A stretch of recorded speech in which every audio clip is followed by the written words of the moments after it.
Le salaire est généralement librement déterminé entre l'employeur et le salarié.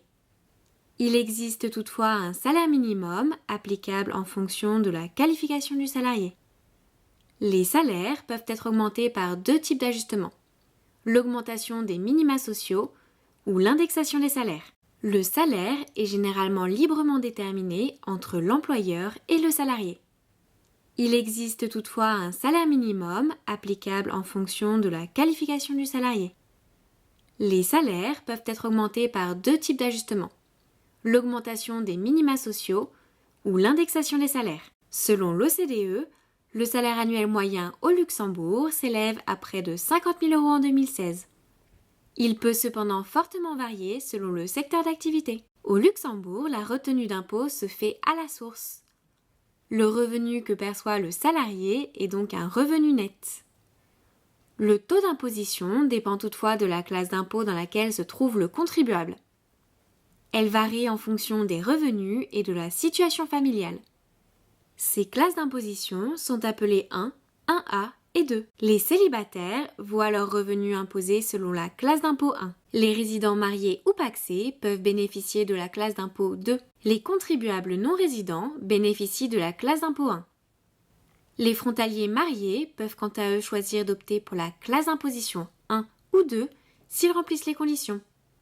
Pour cela, au moins 90% des revenus mondiaux du ménage doivent être réalisés au Luxembourg. Cette proportion est réduite à 50% pour les frontaliers belges. Les revenus annuels de sources non luxembourgeoises ne doivent quant à eux pas dépasser 13 000 €. La demande doit cependant être faite conjointement. Les résidents célibataires et parents d'un ou de plusieurs enfants ayant droit à une modération d'impôt bénéficient de la classe d'imposition 1A. Quelle que soit leur situation personnelle et familiale, les personnes âgées de plus de 65 ans au 1er janvier de l'année d'imposition peuvent bénéficier des classes d'impôt 1A ou 2. Les personnes divorcées bénéficient d'une période transitoire de 3 ans. Au cours de cette période, elles bénéficient de la classe d'impôt 2.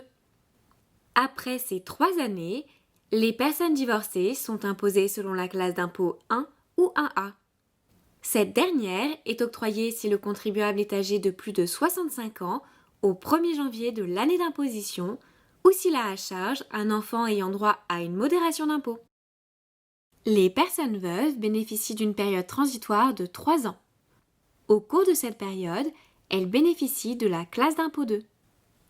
Après ces 3 années, les personnes veuves sont imposées selon la classe d'impôt 1A, quelle que soit leur situation personnelle. La réforme fiscale est entrée en vigueur le 1er janvier 2017. De nombreuses mesures ont ainsi été prises dans le but d'aligner le traitement fiscal des contribuables, de renforcer la lutte contre la fraude fiscale, de promouvoir les véhicules verts, de faciliter l'accès au logement ou encore de renforcer le pouvoir d'achat.